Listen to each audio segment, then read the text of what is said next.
4차 산업혁명과 학력 인구 감소로 대학의 혁신이 필수 과제로 떠오르고 있습니다. 오늘은 7대 혁신 과제를 발표하고 발빠르게 미래를 대비하고 있는 청운대학교 이유종 총장을 만나보겠습니다. 최근 청운대는 홍성군과 함께 이슈 창고 사업을 공동으로 수행하고 있는데요. 도시계획 전문가인 이유종 총장으로부터 지역 대학과 지자체의 상생 방안을 들어보도록 하겠습니다.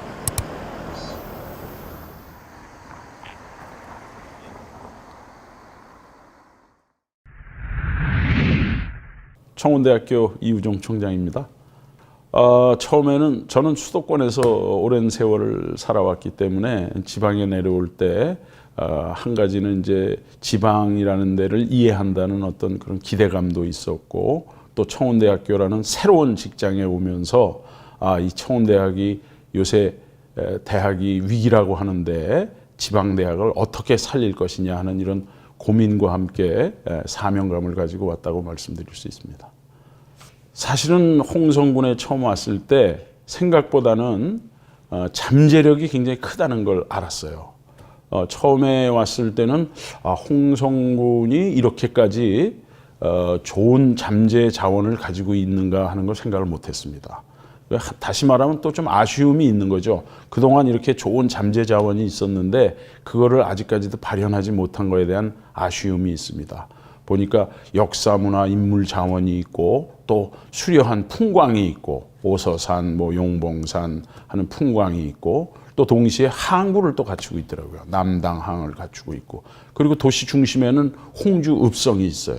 이 읍성은 천년된 읍성이라고 하는데 사람들에게 많이 안 알려져 있어요. 그래서 저는 이걸 무한한 잠재 자원을 가지고 있다. 글쎄요, 저는 그 시민들과 함께하는 홍성군의 중장기 발전 계획을 우선 좀 수립을 해야 될 것 같다라는 생각이 듭니다. 여기에는 반드시 시민과 함께 한다는 게 중요하고요.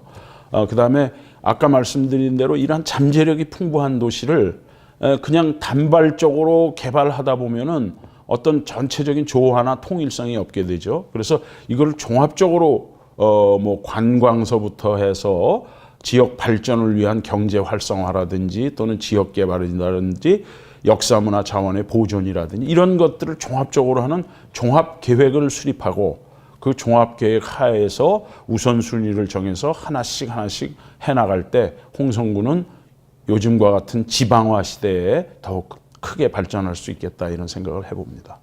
지금 지방화 시대인데 지역이 지금 인구가 줄어들고 지역이 점점 쇠퇴하고 있습니다. 그래서 국가에서도 도시 재생을 하느니 여러 가지 노력을 하고 있는데 지역이 살아남는 길은 바로 지역에 있는 대학과 서로 협력해서 상생 발전할 때 지역이 살아날 수 있다, 이렇게 보고 있기 때문에 저는 바로 군과 군의회라든지 이런 지역의 관, 학, 산이 협력을 하는 모델을, 혁신적인 모델을 만들어야 된다, 이렇게 생각하고 있습니다.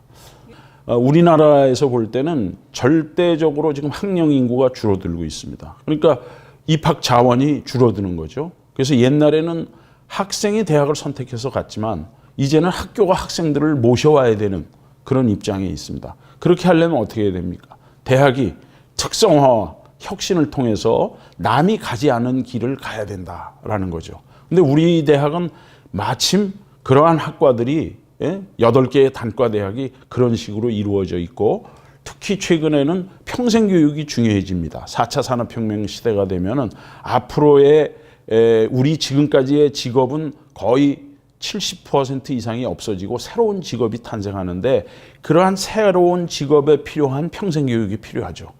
그때 우리 대학은 평생교육 사업 체제의 지원을 정부로부터 받았습니다. 그래서 사회서비스대학이라는 이름으로 지금 2년째 운영을 하고 있고 앞으로 4년간 그 정부의 지원을 받기로 돼 있습니다. 그래서 평생 그 교육 체제를 갖춘다든지 또는 이렇게 틈새 시장이 있는 그런 학과들을 운영한다든지, 그리고 또 하나는 이제 국제화 역량을 강화시키는 겁니다. 그래서 제가 바로 오늘 이전에 4박 5일 동안 중국에 다녀왔는데 중국의 유학생들을 우리 학교로 많이 유치를 해서 그 학생들이 우리 학교에서 공부하고 다시 본국으로 돌아가서 우리 학교로 알리고 했을 때 우리 학교가 커진다. 그래서 이것을 국제화 역량을 강화시키는 것으로 우리는 집중해서 생각을 하고 있습니다.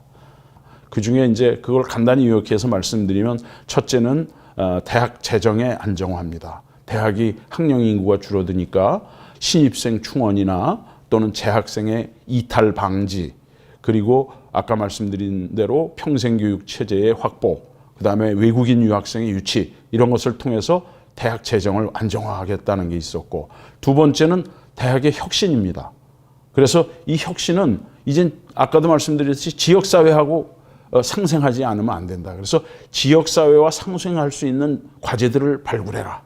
그래서 이제 뭐 아시겠지만 이슈 창고라든지 이런 걸 통해서 지역의 폐 공간을 활용해서 대학이 거기에 들어가서 문화예술 또 취창업 공간을 만들어줌으로 해서 그 취창업 공간에서 우리 학생들이 어떤 취업이나 창업의 기회를 갖고 그래서 젊은 청년들이 이 지역에 머물게 함으로써 이 지역이 살아나게 하는 이런 거죠.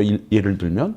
그 다음에 세 번째는 이제 대학은 융합으로 가야 됩니다. 과거처럼 칸막이를 치고 무슨 학과 이렇게 학문이 발전하지 않습니다. 이제는 융합 학문입니다. 그러니까 인문학이 공학과 만나고 디자인, 미술과 만나서 새로운 어떤 한 프로젝트를 개발한다든지 이래서 융합 학문을 제가 강조를 하기 시작했고요. 그 다음에 네 번째는 학생 성공 시대를 열겠다 하는 거였어요. 제가 처음부터 이 학교에 오면서 대학의 본질은 학생들을 받아들여서 그 학생들을 잘 가르쳐서 성공하는 것이다. 성공은 결국 뭐냐? 취업이다. 근데 그 취업은 아무데나 취업하는 게 아니라 학생이 자기가 가고 싶은데, 자기가 만족하는데, 남들이 볼 때 뭐 이렇게 좋다고 하는 데가 아닌 이런 데라도 스스로 만족하는 꿈과 끼를 발휘할 수 있는 곳을 보내야 한다. 그래서 학생 성공 시대. 그걸 위해서 제가 CEP라고 해서 청운 임파워먼트 플랫폼이라는 걸 만들었어요.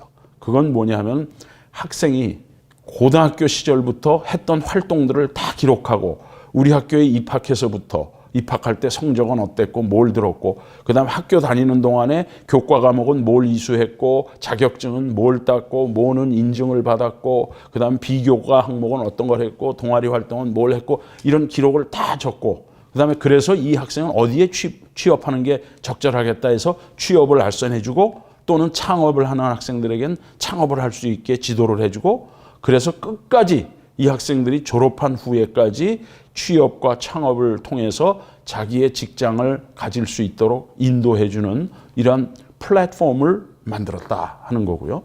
그 다음에 이제 다섯 번째는 환경 개선입니다. 그래서 학교 캠퍼스 환경을 개선해 주자. 그래서 지금 좀 삭막한 캠퍼스 환경을 개선하고 특히 인천 캠퍼스는 우리가 지금 진출한 지 얼마 안 됐기 때문에 그 캠퍼스 환경이 좀 열악합니다. 그래서 거기에는 새로운 그 교육 공간도 확보하는 건축 환경 개선을 하는 게 있고요. 그 다음에 이제 여섯 번째는 혁신 모델을 만들어라. 그래서 감동 스토리를 만드는 혁신 모델을 우리가 만들어라 하는 거고 일곱 번째는 대학 혁신팀을 만들어라. 대학 발전 혁신팀을 만들어서 TF를 만들어서 그거에 대비하자 해서 7개의 아주 구체적인 이러한 혁신 과제를 발표를 했습니다. 내포 신도시가 지금 사실 충남도청이 이전해 와서 신도시가 됐는데 아직 활성화가 안 됐어요. 그게 참 아쉽습니다. 그래서 이제 제가 청남도지사하고도 마찬가지고 홍성 군수님하고도 다 이렇게 해서 그 내포 신도시를 혁신도시로 지정하자 하는 운동에 제가 적극 참여를 하고 있고요. 그 혁신도시가 되면 이제 공기관들이 내려올 수 있으니까 그것이 앵커가 돼서 이제 인구도 늘어나고 경제가 살아날 수 있습니다. 물론 그 앵커 중에 굉장히 중요한 것이 대학입니다.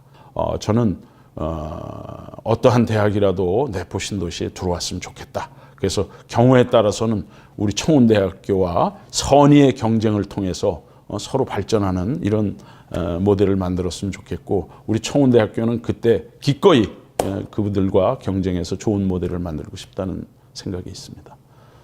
우리 청운대학교를 설립하신 이종성 그 선생님께서는 원래 이 지역 분이시고 그래서 이 지역의 그 학생들을 위해서 교육을 위해서 이 학교를 만들자 하는 그 설립 이념이 있었기 때문에 그 설립 이념이 해체돼서는 안 된다. 절대로. 그렇기 때문에 이게 메인 캠퍼스이면 틀림없습니다. 근데 우리 청운대학교가 홍성에 있는 청운대학교가 더욱더 발전해서 인천으로도 가고 부산으로도 가고 서울로도 가고 또 해외로도 중국으로도 가고 더 나아가서는 뭐 미국으로도 가고 이런 큰 욕망을 가지고 우리가 가야 되지 않겠느냐. 그래서 여기에서 일부 학과들이 제2캠퍼스로 갔다고 그래서 우려하실 바는 저는 전혀 없다고 생각하고 오히려 힘을 북돋아서 우리 청운대학교가 해외로 또는 국내의 다른 지역으로 진출한 것을 자랑스럽게 여겨야 된다고 저는 생각합니다.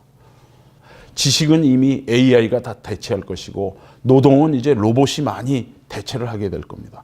지금 시대에는 누구나 자기가 가진 잠재력을 가장 잘 발현하는 사람이 성공하는 사람이다. 이렇게 보고 있고 사람은 누구나 태어날 때부터 자기가 잘할 수 있는 소질을 하나 이상 다 가지고 있습니다.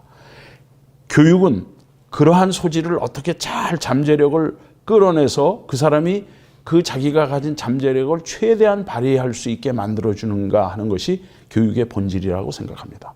그렇기 때문에 우열이라는 게 인간에게 저는 있을 수 없다고 생각합니다. 그래서 우리 젊은이들에게 특히 우리 청운대학교에 입학한 우리 젊은이들에게는 자신감을 가지고 자기가 가진 끼와 꿈, 열정을 충분히 쏟아 부어서 도전하라 이런 말을 하고 싶습니다. 홍성군이 앞으로 할 일이 많다고 생각합니다. 그것이 다 제 생각과 관계가 있는데 군하고 협력해서 홍성군 발전은 물론이요 청운대학교 발전도 함께 꾀하겠다는 말씀을 드리면서 인사드리겠습니다. 감사합니다. 네, 감사합니다. 네, 감사합니다.